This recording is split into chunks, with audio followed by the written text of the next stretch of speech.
ഇപ്പം ഇതൊക്കെയും കണ്ടു കഴിഞ്ഞപ്പോ നമ്മളുടെ പ്രേക്ഷകർക്ക് ഒരു ഉള്ളിലൊരു ചോദ്യം ഉണ്ടാവും. ഈ കുങ്കുമപ്പൂ കഴിച്ചു കഴിഞ്ഞാൽ നിറം വെക്കും എന്ന് നമുക്ക് എല്ലാവർക്കും അറിയാം. അപ്പൊ അതിന്റെ പിന്നിലുള്ള ആ ഒരു സംഭവം എന്താണെന്ന് നമുക്ക് സാറിനോട് തന്നെ ചോദിക്കാം.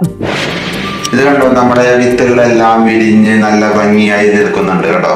ഇത് കുങ്കുമപ്പൂവിന്റെ കൃഷി നമുക്ക് ആർക്കും വേണമെങ്കിലും ചെയ്യാവുന്നതാണ്. എന്നാൽ ഒന്ന് ശ്രദ്ധിക്കണം, ഒന്ന് മനസ്സിലാക്കണം, ഇത് ആർക്കും നിഷ്പ്രയാസം ചെയ്യാവുന്നതാണ്. മറ്റേതൊരു ബിസിനസിനേക്കാളും ഭംഗിയായി ഇതിൽ നിന്ന് നമുക്ക് നല്ല വരുമാനം നേടാം. എന്തായാലും ഇതൊരു എല്ലാ കൃഷിയും പോലെയല്ല എന്ന് മനസ്സിലായി. കാരണം ഞങ്ങൾ ഇവിടെ വന്നപ്പോഴേക്കും സാറ് ഞങ്ങൾക്ക് തന്ന ഈ യൂണിഫോം, ക്യാപ്പ്, അപ്പൊ മനസ്സിലായി എന്തോ കാര്യം ഉണ്ട് ഇതില്ലെന്ന് മനസ്സിലായി.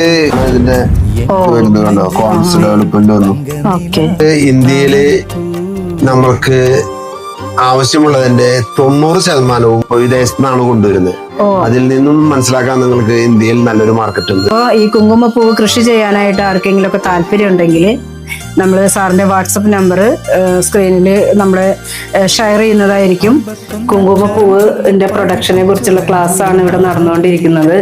സഫ്രോൺ കോംസ് ഫ്ലവറായി വരുമ്പോൾ നമുക്ക് ലീഫ് ഉണ്ടായിരിക്കില്ല. പക്ഷെ ഇതില് ലീഫിന്റെ ഒരു ചിത്രം കാണിച്ചിട്ടുണ്ട്.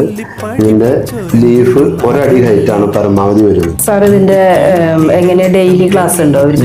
ഇവിടെ ഇപ്പൊ കുങ്കുമപ്പൂവ് കൃഷി ചെയ്യുന്ന സ്ഥലമാണ് നമ്മളിപ്പോ